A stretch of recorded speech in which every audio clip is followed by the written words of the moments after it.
Sentence நேயர்களுக்கு வணக்கம். பாஜகவுக்கு எப்ப பார்த்தாலும் எல்லாத்திலயும் அரசியல் செய்யணும், மதத்தை பூசணும். விளையாட்டா பார்க்க மாட்டாங்க, அரசியலா பார்க்க மாட்டாங்க.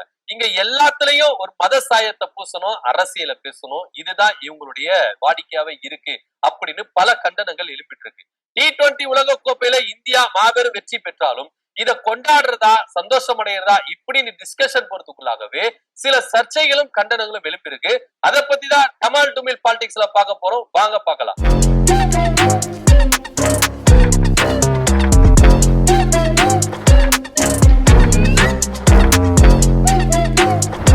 பொதுவா பாஜக அப்படின்னு நம்ம எடுத்துட்டோம்னா மதம் தாங்க அவங்களுக்கு ரொம்ப பெருசா இருக்கு.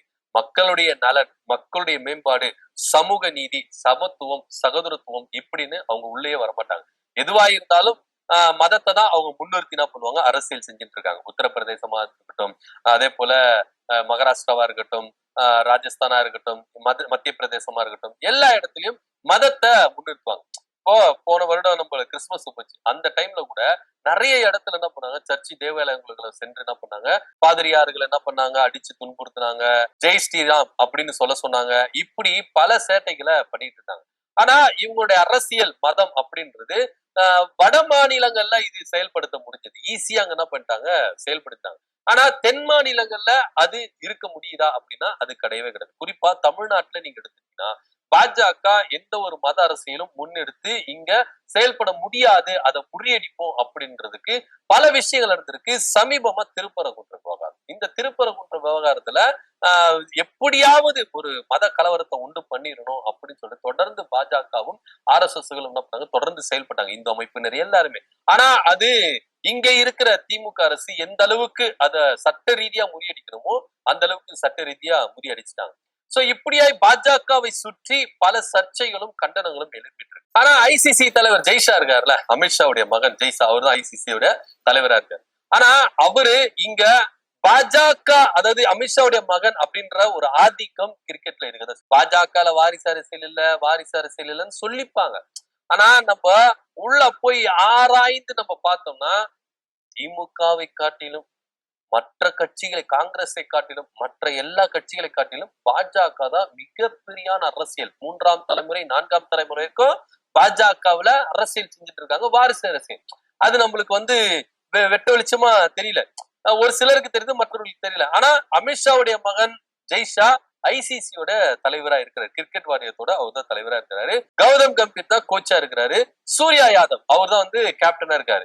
இவங்க தலைமையில இந்த T20 உலக கோப்பையில இந்தியா அபார வெற்றி அடைஞ்சது. இந்த வெற்றிய எல்லாருமே கொண்டாடினாங்க. இதுல மதம் பார்க்கல, இனம் பார்க்கல, எல்லாரும் இந்தியன் அப்படின்ற ஒரே சொல்லுக்காக என்ன பண்ணாங்கன்னா தூக்கி வச்சு கொண்டாடினாங்க.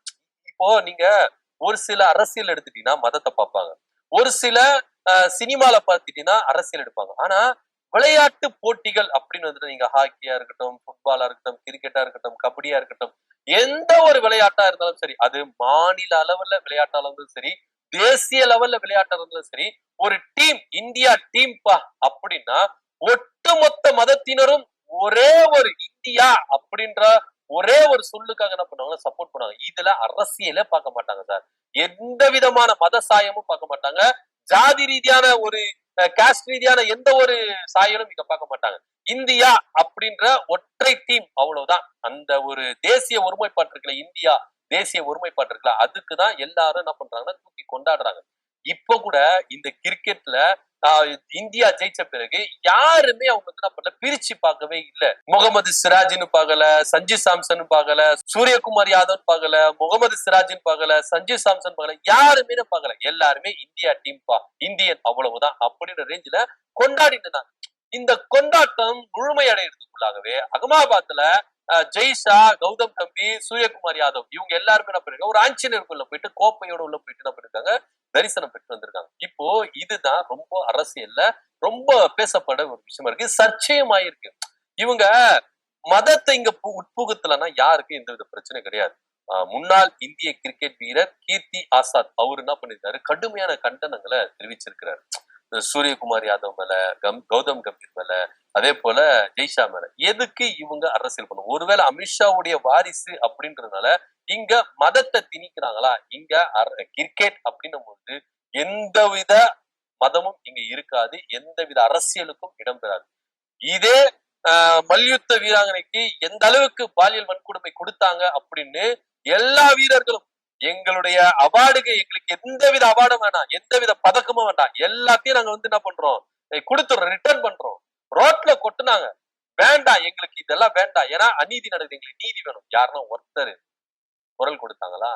யாருமே குரல் கொடுக்கல. ஆனா கிரிக்கெட் அப்படின்றது ஒரு மதத்துக்கு மாத்திரம் சேர்ந்தது கிடையாது, இங்க மதமே கிடையாது. அதுதான் விஷயம். ஏன் சஞ்சு சாம்சன் சர்ச்சுக்கு எடுத்துட்டு போல, ஏன் முகமது சிராஜ் மசூதிக்கு எடுத்துட்டு போல, இப்படின்னு எல்லாரும் கேள்வி கேட்பாங்க. இப்போ ஒரு மதத்துல மட்டும் இந்த உலக கோப்பை போயிட்டு வந்ததுன்னா அப்ப மத்த மதங்களுடைய மனது புண்படாதா?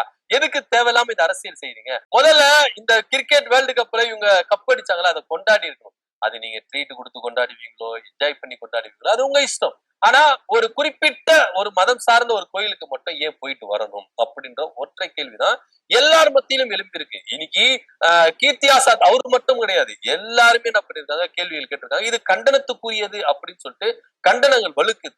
சூரியகுமார் யாதவ் ஏன் இதை அனுமதிச்சாரு? கேப்டனா ஏன் இதை அனுமதிச்சாரு?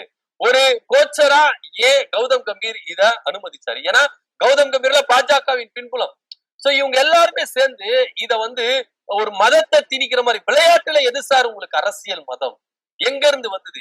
இது தேசிய ஒருமைப்பாட்டுக்கான ஒரு டீம், தேசிய லெவல்ல ஒரு டீம். இது ஒருமைப்பாடுதான் இதுல இருக்கணும். எந்தவித மத சாயம், இது நீங்க முஸ்லிமா இருந்தாலும் சரி, கிறிஸ்டினா இருந்தாலும் சரி, மத்த எந்த மதமா இருந்தாலும் சரி, இதுல மதத்தை பூசக்கூடாது.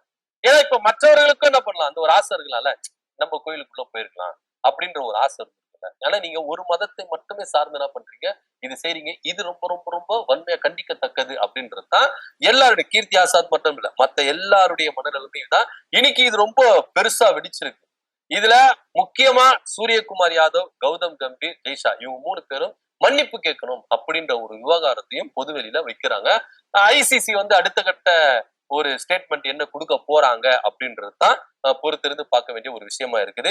என்னென்ன நடக்க போகுது? ஏன்னா பாஜக தொடர்ந்தே நீங்க என்ன பண்றீங்கன்னா, எல்லாத்துலயும் நீங்க அரசியலையும் மதத்தையும் பூசுறீங்க அப்படின்ற ஒரு குற்றச்சாட்டு இருக்குது. ஆனா விளையாட்டிலையும், தேசிய ஒருமைப்பாட்டு விளையாட்டிலும் இது மாதிரி நீங்க அரசியலும் மதத்தையும் திணிக்கணுமா அப்படின்ற ஒரு கேள்வியும் இருக்கு.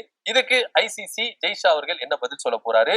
இந்திய கிரிக்கெட் அணியின் பயிற்சியாளர் கௌதம் கம்பீர் அவர் என்ன சொல்ல போறாரு? இந்திய கிரிக்கெட் டீமின் கேப்டன் சூரியகுமார் யாதவ் அவர் என்ன சொல்ல போறாரு அப்படின்ற பொறுத்து பார்க்கணும். இதை பத்தியோட கருத்து அப்படி கமெண்ட் பண்ணுங்க. நன்றி, வணக்கம்.